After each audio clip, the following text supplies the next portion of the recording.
Welcome, everyone, to another great Digital Hollywood session. And today we're going to be talking about a very important topic with a great group of panelists. We're going to do rapid fire. There's a lot of ground to cover in 50 minutes, so we're going to get right into it.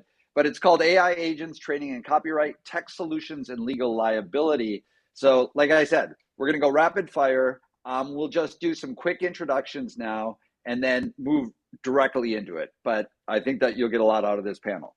I'll start. My name is Peter Chadi. I'm your friendly neighborhood moderator today. I'm chairman of Creative Media. That's my firm that focuses on business and legal advisory services. And I have clients in the AI space that are both media companies and tech companies. And the goal is to bridge the gap to address the issues intelligently. But that's what I do. Lisa, why don't you take it from here? Thanks. So I'm Lisa Oratz. I'm at Perkins Coie, and my practice has been a combination of technology, intellectual property, and entertainment law. So as Peter said, where all those intersect, and trying, particularly in the last 10 or 15 years, working in this AI space and trying to help clients make sense of it and move forward. Great. Anthony? Hi, my name is Anthony Glubkov. I am a senior associate at Ramo. I have a practice focusing also on the intersection of technology, media, and entertainment. Represent a lot of production companies and creators in the space and have been focusing on integrating generative AI tooling into their creative content workflows, making sure that they are compliant and are on both ends from the copyright and intellectual property perspective and with respect to distribution. Great. And Albert? Yeah, so I'm Albert Thompson. I'm the Director of Digital Innovation at Walton Isaacson. We're a culture-first agency, heavily rooted in brand entertainment, which tends to mean heavily rooted in talent management, which means we're going to be heavily rooted into this conversation we get into later. The other thing is I actually did a stint in public affairs and government affairs. So I'm just outside of DC, where the government is always way behind technology adoption. So we'll get into that context as well. But absolute pleasure and happy to be here. So you're going to help Washington see the light. No, And actually, they're not helpful. If you turn on the news, they got other affairs they're tracking. We're going to have to solve this below the line. Well, very good. And Jonathan, good to see you again. It's good to see you again, Peter. Classmates, more or less from way back. Jonathan Handel, senior counsel at Feig Finkel. I'm an entertainment and technology attorney, and also have a transactionalist, and also have a separate specialty in the Hollywood unions and guilds, which we will be talking about today as well. The guilds have been very sort of thought leaders forward in the AI space. The 2023 strikes led to some particular provisions regarding AI. So my practice ranges, as does I guess everyone's here, across entertainment and technology. And in fact, I was a technologist before law school, involved in an earlier iteration of AI, which was far less capable than what we see today. Very good. Well, good to see you all. So, as I said, we're talking about a number of different issues. I'm going to just rattle off a few of the topics that are on the legal side. And then we're going to dig into more of the copyright and all that. Lisa's going to take us into that. But there's so many, but data privacy, product liability-ish issues, and one recent analogous example is on the social media side, where you saw the verdicts against Meta and YouTube, and about like design liability, that these social media apps were designed in a way to be addictive. And I think that there may be similar sorts of things that will be happening in the AI space. Now, we haven't really seen it yet, but I'm just kind of flagging that. Certainly, there's a lawsuit against Character AI where there was an infamous situation, a tragic situation where a young person took their own life after engaging in a relationship with a chatbot. And we're not going to get deep into that, but just kind of flagging it. Certainly, overall allocation of risk indemnification questions we're going to get into, intellectual property. And with that, Lisa, why don't you take us into some of the copyright issues and kind of the latest on where we are. Okay, so take the floor. Yeah. I'm going to go through this very quickly because I'm on time, but there's two, and I do want to caveat, like many of us here, we're lawyers, we are giving our own views, not the views of our clients, but also, a lot of us have to be very careful because the clients on both sides. So I'm not going to give you opinions, but I am going to give you thoughts on where we stand, both in terms of case law and things like Copyright Office views on things. And there's two buckets that I want to talk about. One is copyrightability of AI generated works, and the other is infringement, and where all these cases that we're hearing about are shaking out. On the copyrightability front, I mean, this is a very critical issue for the industry because if you can't protect, or if you're concerned that you can't protect what is generated if you use AI, that's going to be a big concern. But it's important to note, first of all, there isn't a lot of actual law on this. A lot of times you hear, the Supreme Court said that AI generated works aren't protectable, but that's not accurate. We only have one actual case, and it's very narrow, and that's the Thaler case. And that case said that if you have AI generated works with absolutely no human input or intervention of any kind, that's not protectable. But what that case doesn't tell us is how much or what type of human authorship is needed. So this is where we need to look at other things. And there is a case wending its way through the process, and we may have something on that relatively soon. But right now, what we have mostly is the Copyright Office view of copyrightability. And it's important to note what the Copyright Office says isn't law. It's important, but it isn't actually law until we have some cases. Let me ask you, Lisa, just to bring something like that to life. Let me ask you just a quick thought on whether you believe this should be an issue for, I'll just say a studio. Let's say that in the course of a film that they're making, there is a scene that is purely AI generated, whatever that means. But let's just say essentially minimal to none input, which is going to be hard on the human side. But let's just assume that that's the case. Should a producer or a content creator that's investing money on something like that be concerned about what you just flagged? Yeah, and I think, I don't want to set up a false scenario because it is very odd to have, except this case, which was set up that way, to have no input or intervention of any kind. So I think if we're looking as a practical matter, particularly films is a great example. If nothing else, you're selecting and arranging the selection of these AI generated elements. So even with, the Copyright Office has taken a fairly narrow view of protectability in that it doesn't look like things like prompts as protectable, but modifications to AI generated work, other things like that, and again, how you select an arrangement are protectable. And we have obtained registration for several films now, including some of you may be familiar with Critters, which is an AI generated film that's being made into a feature film. Got a lot of attention in some articles, and we've obtained registration quite easily. Now, there are, of course, questions as to whether the actual output as it came out initially from those tools is protectable. Again, we still don't know the answer to that, but the way that it is practically used in application where you modify things, you arrange things, nobody's going to be able to take that film and just use it and say, well, it's not protectable. So I think that in many ways that's, I think there's a lot of concern that a lot of these articles have generated that really isn't legit concern. Okay. And then go ahead, lay out the second big bucket that you wanted to flag. Yeah. So the second big bucket is these copyright cases. We're up to, I think, over 90 now, but we do actually have a couple of decisions. The Bartz versus Anthropic case and the Cadre versus Meta case. And it's interesting because both cases, they came out with the same ruling, which is that it was a ruling for summary judgment, finding fair use, but the cases came out with very different reasoning. And there's things really for everybody to love and hate on both sides of these issues about these cases. Now, a couple of similarities in these cases. Both found that AI, that use of content for training AI is highly transformative. And that's very critical because transformativeness is part of the fair use test that we apply when determining fair use, which is the argument that's made for the ability to use this. And both found also that the use of training data, the market for training data is not, when you look at market harm, which is another fair use factor, that you don't look at the market harm from the loss of the training income. But that's where the cases differ quite a bit. Because in the Bart's case, what they said essentially was that the use of the material was excuse me.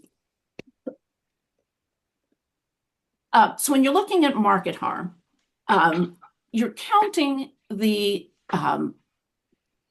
actual training. I'm sorry. Anyway. No worries. No worries. No, I'm sorry. I got a little stuff in my throat here. Anyway, getting back to, so if you use it for training, they found that was fair use if you're using content for training. But they made a distinction between that and amassing materials for creating a central library. And they said, if you use purchase copies to create that central library, that's fine. But if you pirate copies to create that central library, that's not fair use. Now, it's an important distinction, though, because they didn't say that using pirated content for training was not fair use. That they still found was fair use. But this notion of creating the central library was not fair use.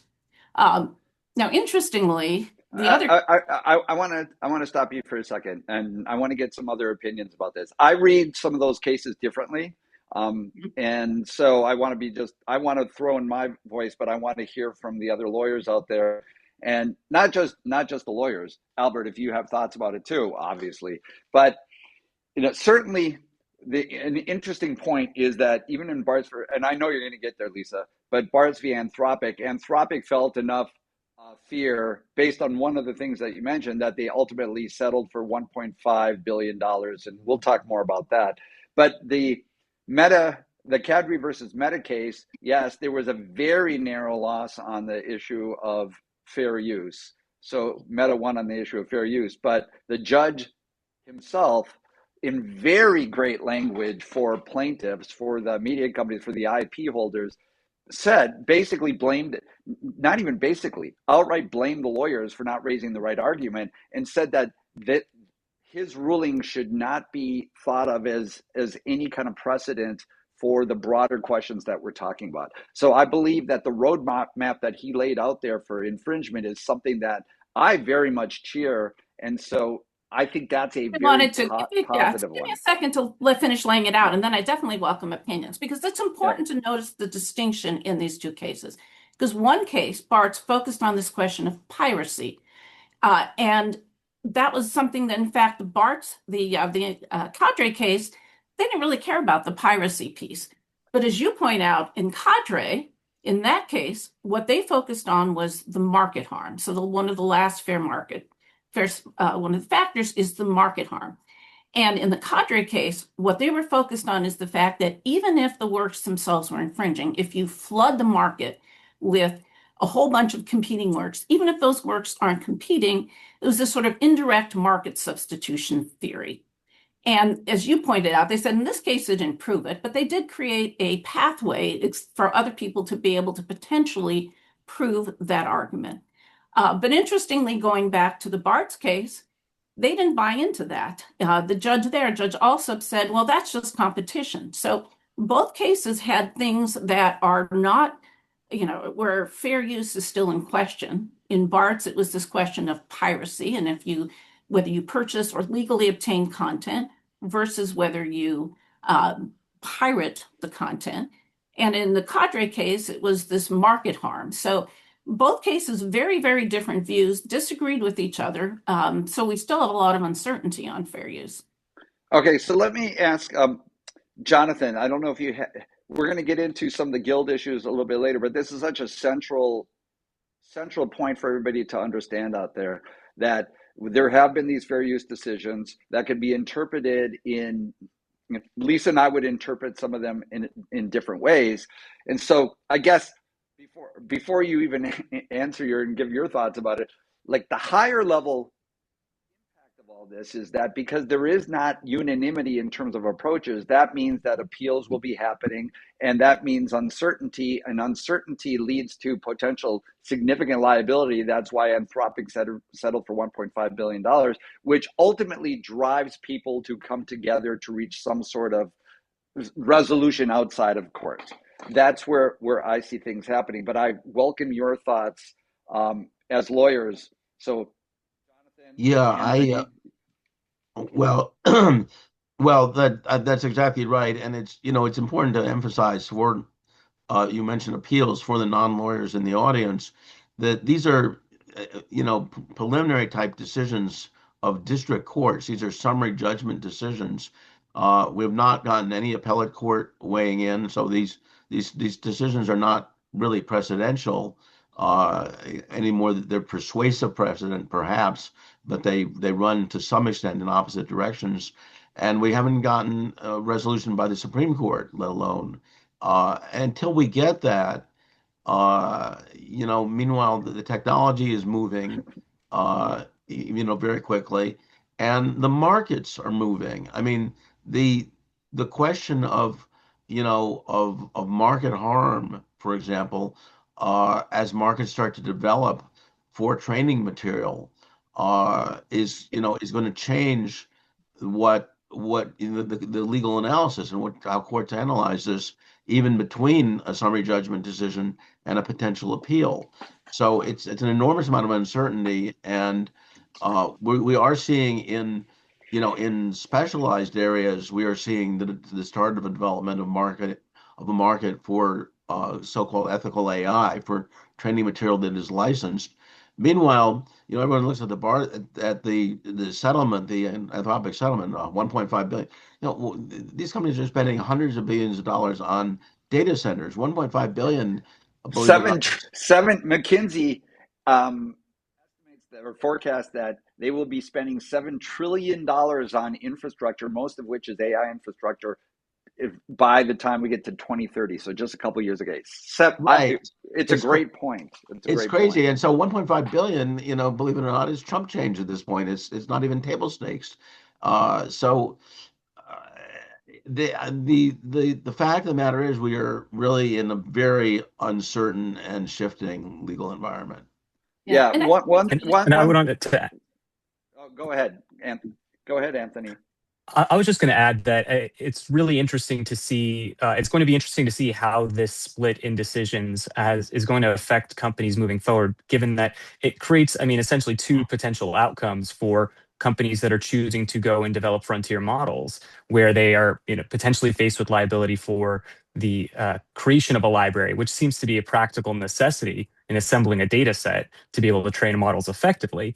And it kind of puts them up in opposition to a lot of what I see as existential threats with models being developed outside of the US, where there may be different IP restrictions or less imposed on the model developers. So it kind of creates this interesting dynamic between adherence to law within the US versus maybe exodus outside of the US for the particular development of these models.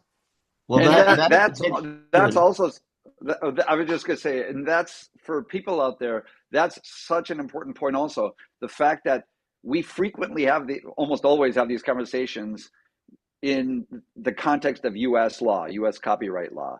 But we have 200 territories out there in the world and address copyright in very different fashions. So how is there going to be any kind of certainty?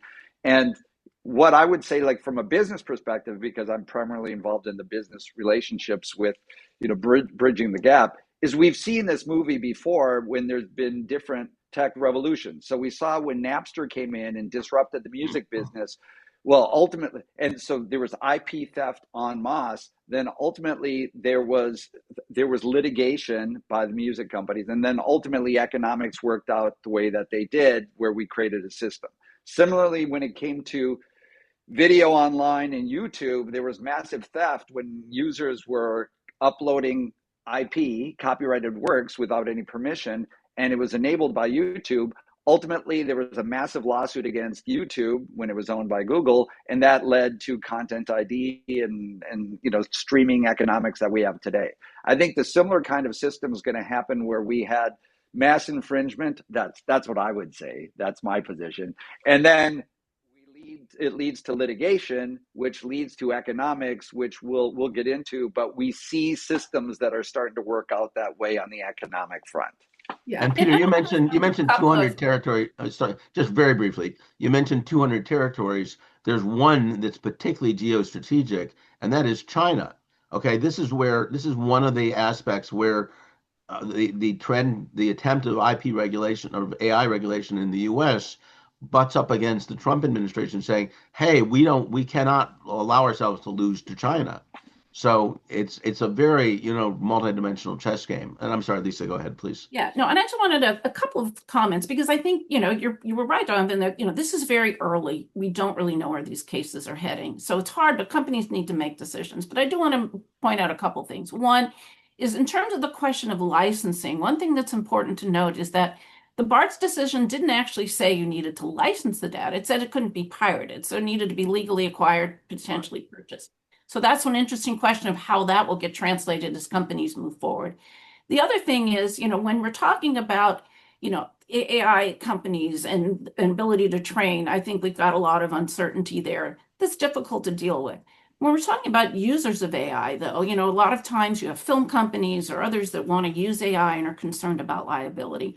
And there are some very simple things that I think AI users can do to avoid infringement, because from their end, the issues really go to output, not so much the training. And the way that you train materials, the tools you use, there's many things that AI users can do to reduce this risk, because there isn't going to be clarity on these legal issues. So we tend with clients to focus on what's the practical approach to making sure that you're not one of these people that's has a lawsuit. And it's worth noting that these lawsuits right now are all against AI tool providers, not so much against the users. Yeah, for the time being, yes, that's true. But I think okay. ways you can avoid that. Yeah. I mean, I would say just one thing on that it is a real issue when it comes to for, let's say, producers of content who are using AI tools. It's a real issue whether they need to worry about their own risk of liability if they're using a tool set that ultimately has been trained or is found to have infringed and in its training data set. And so there is some potential there, but I guess, let's yeah. move, let's move and I won't on, entirely agree that there's not things that as a user you can do to avoid that, but we have very lots good. of But let's move on. We have a lot of stuff to get into. Mhm. Let's get into the outside of copyright and more into right of publicity issues where the individuals, whether it's actors, artists, whatever that may be, and digital replicas, but overall guild issues and where we are, what's the latest where we are on the various major guilds. And John, why don't you kind of kick that off? And then, of course, Anthony, I know that you have thoughts about that as well. Sure. So where we are mostly is where we were at the end of 2023. And so a quick refresher, the Directors Guild got a provision that said a director has to be human. And every film and they already have provisions that say every film and every TV episode needs a director. So that was that.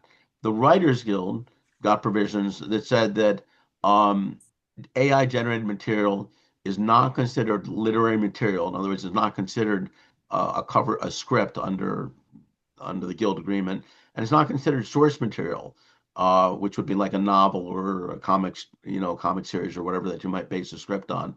So what that means in practical terms is that if the screenwriter is asked to rewrite AI material, they have to get paid at least minimum as though they're writing an original script. The AI script doesn't count, is effectively what that is. The Screen Actors Guild, SAG-AFTRA, was concerned, got provisions that have to do with digital replicas, with replicas of likeness or a voice of an actor. And there has to be consent, there has to be compensation. Now, the interesting thing about SAG-AFTRA is that they have contracts other than the TV theatrical. And so last year, we saw in their commercials contract, they got a provision that deals with synthetic avatars that don't replicate an individual. And that provision is that if you use one of those, that it's restricted to the degree that you can use them, you as the producer of the commercial. But if you do use a permitted avatar, then you have to pay the pension and health fund 1.5 times the minimum that you would have paid a live actor. So SAG isn't saying that you can't do it altogether, but they're slowing it down by making it more costly. Now, where we are right now, the writers, we're back in the negotiating cycle, believe it or not. It's 3 years later, 2026. The Writers Guild just announced that they had reached a deal with the tentative deal with the studios. They haven't announced details except to say on the AI front that they did get some protections relating to training data, the use of scripts as training data. Now, I had predicted that they'd be looking for that, and they then acknowledged that they were, because the Writers Guild, when a film gets reused, all three of those guilds get residuals under most circumstances. But the Writers Guild also gets payments and has certain rights in many cases when a script is reused, even if the film itself is not reused. You take my script, you want to make a sequel, you want to do a reboot. You take my pilot script, you want to do additional episodes, which is what a pilot script is for. Those are sequels to the pilot. All those things generate compensation. And so the Writers Guild has historically been even more focused than the other two guilds on reuse payments for the material generated by the members. So we're going to see something. We'll learn in the next probably week or so, 2 weeks at most, some details on the AI provisions that the Writers Guild got, in addition to residuals and all the other sorts of things that they got. And interestingly, the Writers Guild deal is a 4-year deal rather than the typical 3-year deal.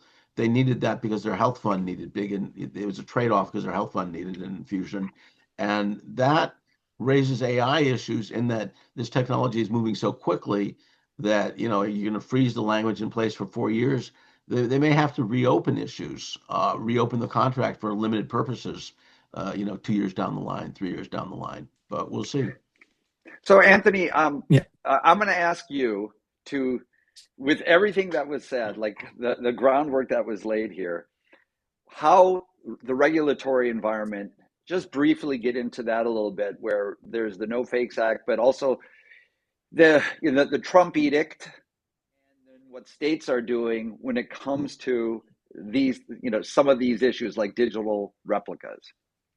Sure. And so to start, kind of piggybacking off what Jonathan said, I think that there's a lot of ambiguity in the rules that were kind of passed back in 2023 from some of the guilds. For example, SAG-AFTRA's edict that only one project can use a specific digital replica. It sort of raises question: well, what does it mean for a single project? And is it going to preclude someone from using a digital replica on a series? And it's important because specifically, as you get outside of, different states have different conflicting laws that govern the use of digital replicas. Certain states, in particular California, New York, and Illinois, have statutes which kind of play nicely with the guild provisions in that they allow an exclusion where an individual is represented under a collective bargaining agreement.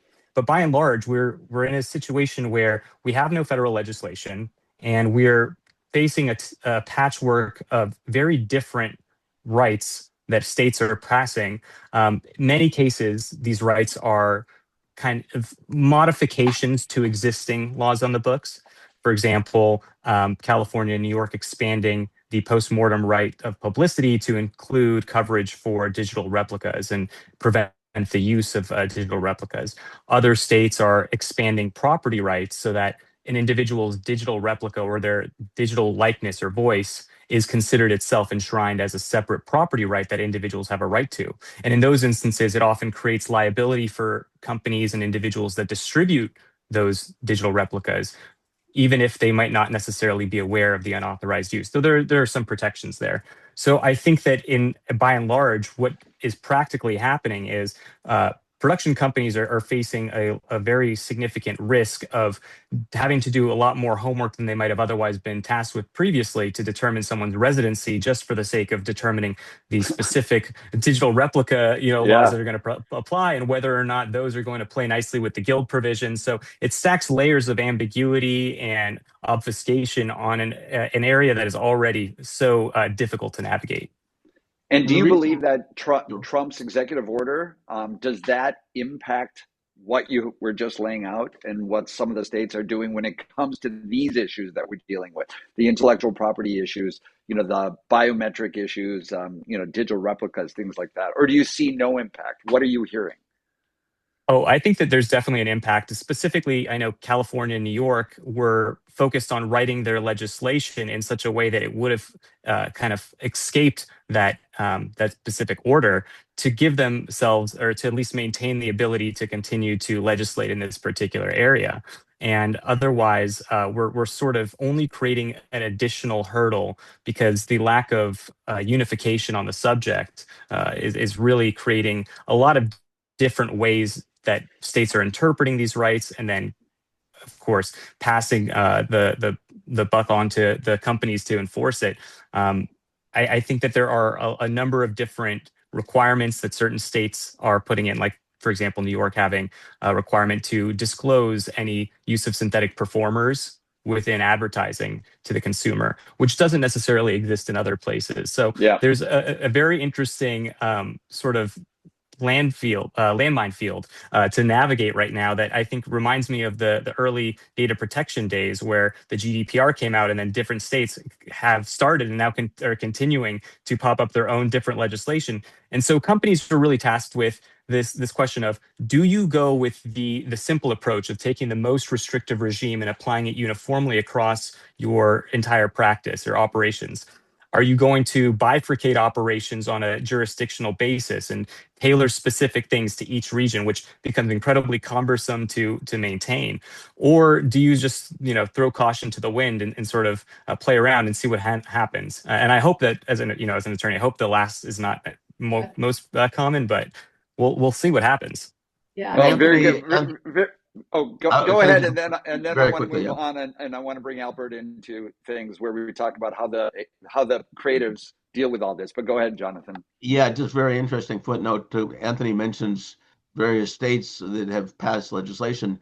The reason that legislation plays well with SAG-AFTRA's provisions is that SAG-AFTRA was key in drafting and driving that legislation, and they've been key also in a Federal No Fakes Act, which would federalize some of this stuff. And this, by the way, is a very, very marked contrast to what Lisa was talking about earlier with copyright. Copyright is a uniform federal regime, but the right of publicity, or name, image, and likeness, if you will, is state by state, as Anthony said. And by the way, just one practical thing. Oh, go ahead, Lisa. I want to quickly chime in to say that one of the impacts, I think, of the executive orders, I think it's already proven very difficult to have any kind of federal, right of publicity, even the No Fakes Act, which has a lot of, probably the most support of any of the legislation, to get traction nationally. But I think it's going to be even more difficult. And then, as Anthony says, we're left with this patchwork, which is very difficult to deal with. And many of these cases, yes, some of these statutes were drafted by SAG-AFTRA, but many of them are very confusing in the way they're drafted and hard to understand. So, I think it's unfortunate that we don't have any kind of, on the right of publicity, digital replica, any consistent law that's easy to apply across all states like we do with copyright, because I think that's a challenge when people are trying to use these technologies. And for everybody out there who's practically trying to figure out, okay, what do we do about this patchwork and all of this risk out there?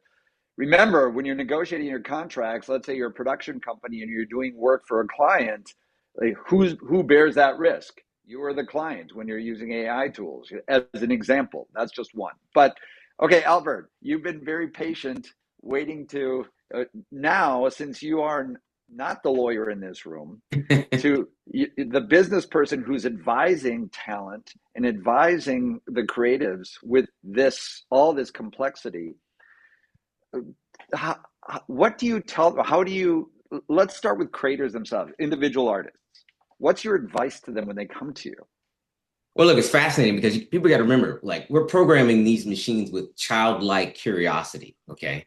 So we know how a child's mind works at rapid speed. It's very easy to handle litigation as YouTube when they had the nefarious terrorist content, because people knew that, okay, the internet is a dumpster fire. We need guardrails. So here comes DoubleVerify with brand safety. It's very easy to go take lawsuits against Meta and YouTube because the algorithms are set and we know how they're rewiring humanity. So now we know how to bear down and change that, and we'll see if the algorithmic configuration change. But in the childlike curiosity of AI, the frame is constantly moving. It's like you're going to call the defense while Barry Sanders is running around the backfield. No, it's too late. He's probably going to score.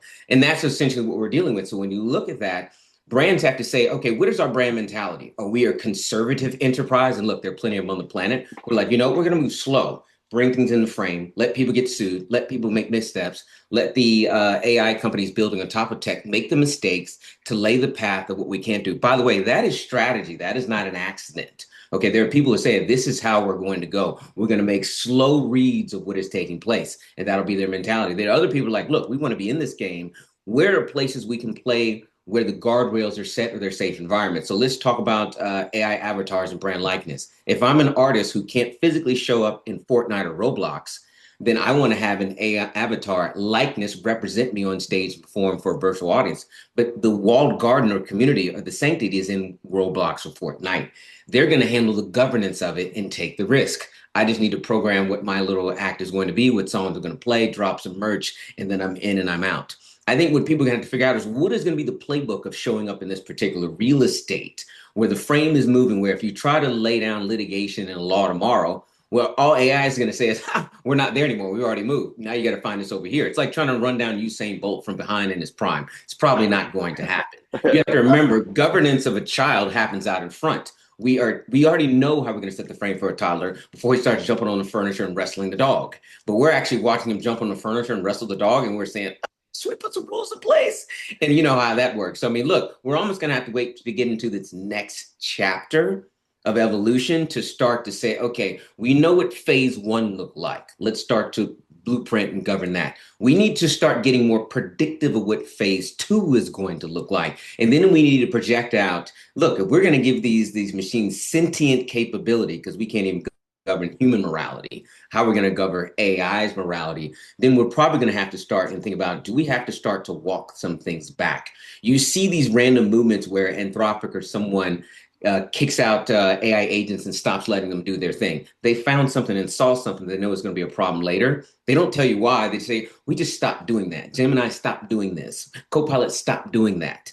There is discovery there, but it's not being publicized. But trust me, what they are seeing is loss and liability on the horizon, and they're cutting bait very quickly and pivoting in another direction.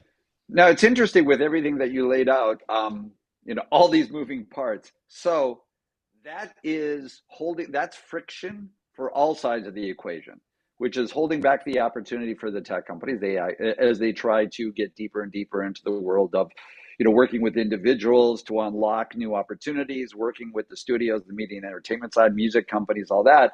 And then, of course, the media companies and the creative community doesn't know what to do because there's all this friction out there. Friction leads to, what I talked about before, we've seen this movie before, leads to people understanding that the best foot forward is to reduce that, take away that risk, and actually agree, like actually find ways to identify individual opportunities. So you see things like, based on what you were talking about, Albert.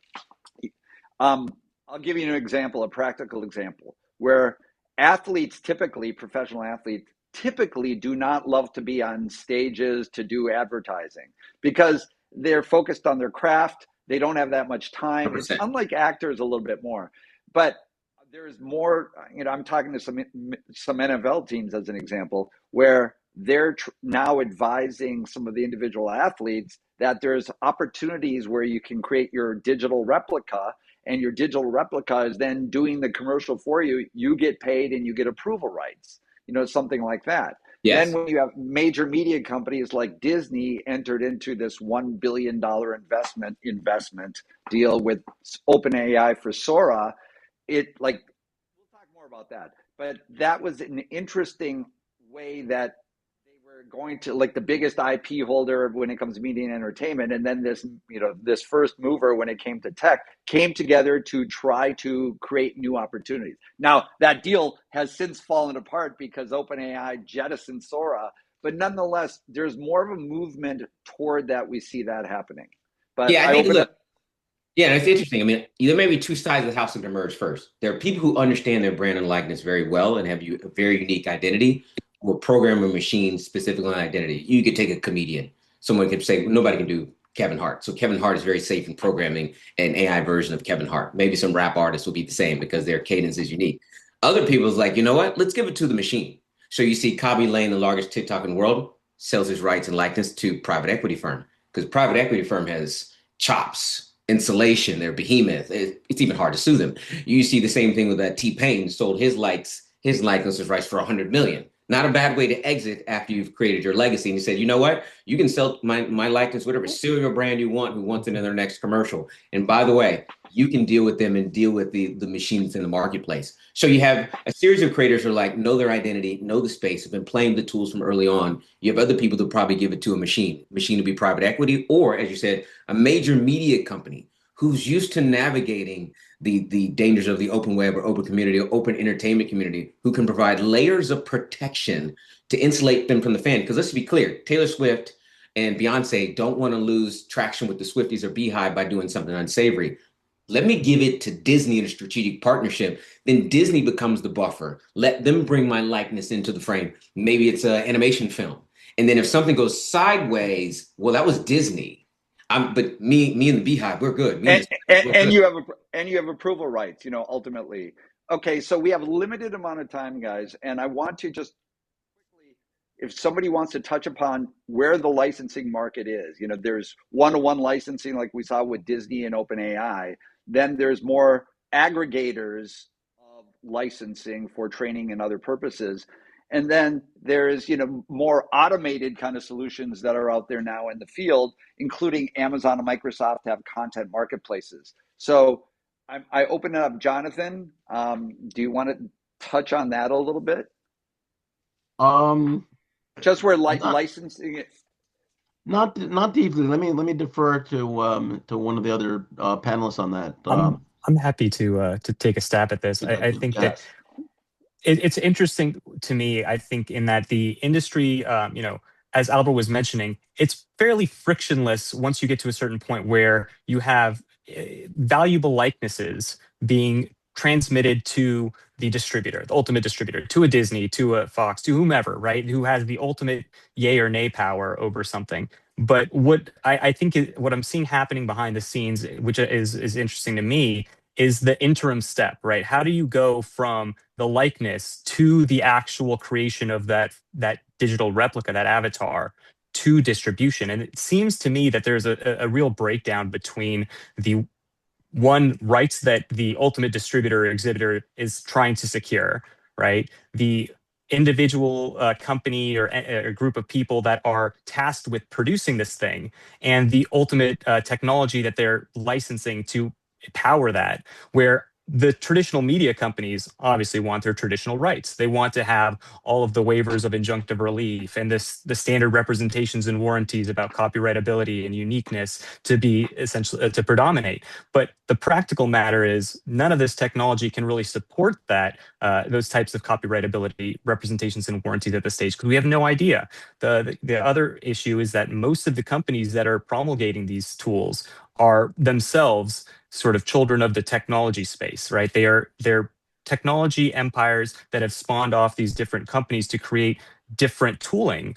And they have very little familiarity with or experience in the entertainment industry, where we're sort of mired in very specific types of terminology that predominates. Absolutely. That everyone else is just like, what do you do? You're agreeing to waive your injunctive relief rights? What's going on, right? And so there's a real problem between how do we practically make these things work, where we've got, one very critical player, the technology company, that's so far off the page from what's needed, and yet we're trying to make these things work. And so it ends up where the liability is often just getting stuck in the middle with whoever's creating this stuff holding the bag.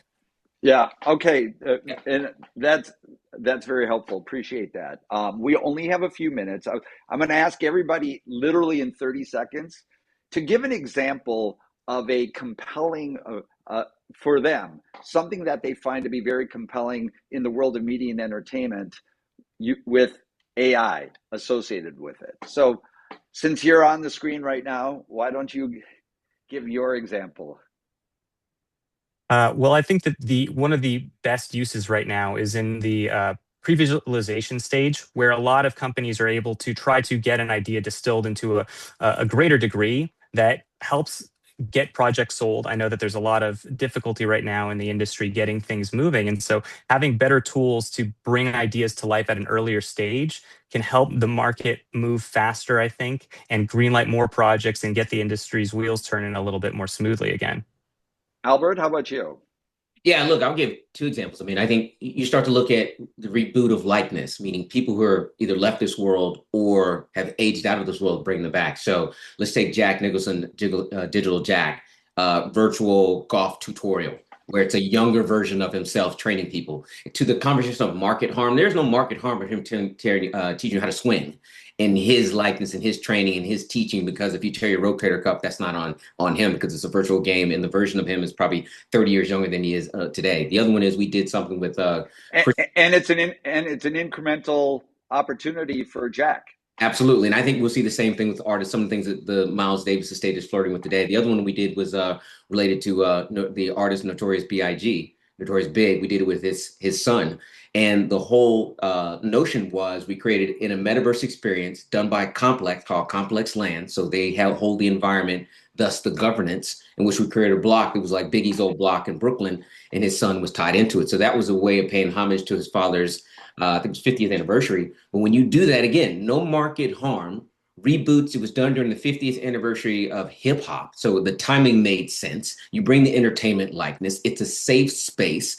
It has limited amount of annotation where it doesn't have risk. And I think what you're going to see is people are going to protect themselves by not speaking so much, maybe showing and doing through tutorial. Because once the mouthpiece starts moving and preaching, then it starts to feel cultist and gospel. And then you get into the place of, okay, what level of danger is what you are saying? Because speaking is just dangerous as anything algorithmically that is generated. I'm going to chime in now just because it's related to what you said. I think that the super fandom opportunity that I touched upon between like when OpenAI and Disney, where Disney had licensed its characters for use in Sora, so putting the Disney characters in the hands of fans so that they can go to town on it, like really enjoy it. And that's great marketing for Disney and potential new monetization. That same super fandom applies to athletes. It could be actors, artists. I think that's a really interesting incremental opportunity, and the artist has control in it. The IP holder has control in it. Lisa, how about you? Your big prediction. Yeah, a high level example, and then more specific, which is I think what you're really asking. The high level thing I just want to mention is, there's so much angst in the creative community about the use of digital replicas and AI and this existential threat. But I think it's important to realize that, what I really am excited about is the fact that, these tools can really enable, they lower barriers to entry. They can really democratize content, make people who are otherwise wouldn't have access to the platform to be able to create in different ways. So I'm really excited about that because I have a lot of clients in this space who are doing things that they wouldn't have been able to do 5 years ago. The more specific example of something that I'm seeing that's really cool, I think, is experiences where you have like a deceased celebrity or somebody where you can interact with them, ask them questions. So it's really expanding this beyond the grave, but also in a way that really extends that fan experience even beyond, to be able to capture and preserve, some of this amazing talent that we have and the ability to, to interact with them. Yeah, extending these personalities into new generations is interesting. And then Jonathan, we're going to let you have the last word. That's very kind. And thank you. And thank you to the audience and to the panel. On riffing off of something that Lisa just said, the angst within the community, I think we've been talking about opportunities for the last hour, close to an hour, but we do have to acknowledge that there are challenges presented in terms of workplace job displacement, career and job displacement presented by this technology, and in particular, entry-level jobs. There's a real fear that, if you're a production supervisor and you need 10 assistants today, I want you to, you set 2 of them to pulling, 19th century examples of what a rich gentleman would have worn in New York, for your series. Or can you just do that with AI? And you need one assistant doing that and one assistant doing something else, and instead of 10 assistants, you have 2. There really is there's a real open question as to whether what this industry is going to look like, and the democratization of content creation. We've already seen some of the effect of that. because of iPhones and YouTube. And it does displace professional content to some extent. The night that I go out and eat it and floods the market. It makes it more difficult for the Right. good stuff to break through. Some of that stuff is good stuff. I'll just say some of that stuff is very high quality. We're not talking stuff. We're talking about No, but it's No, not saying it's all bad. But let's face it. But it is flooding the market. And Jonathan, go ahead because Yeah, we should. Yeah, no, then we'll wrap. But the night that I eat out at In and Out is the night that I don't go to Spago, and goods don't have to be equivalent in order to still be competition for each other. So I think there's a lot in the labor economics, in the overall economics, and in the legal field, and in the creative that's going to play out over the next several years. It'll be exciting. It'll be disconcerting as well. Yeah, and I think that's a very sobering way to end, which is not to fear the future if you're in the creative community, but to understand that these are the realities that we're all living in. And so what's the best ways to prepare yourself for it? And the best way is not to put your head in the sand about it, but is to speak to all these great people, get the advice, find the hope, experiment, play with the tools themselves so you get to know what they're like, and engage in these conversations to move things forward. So with that, everybody, Lisa, Anthony, Albert, and Jonathan, thank you so much for being part of this great panel, and we'll do it again. Thanks. Thank you. for having us. Thanks, everyone.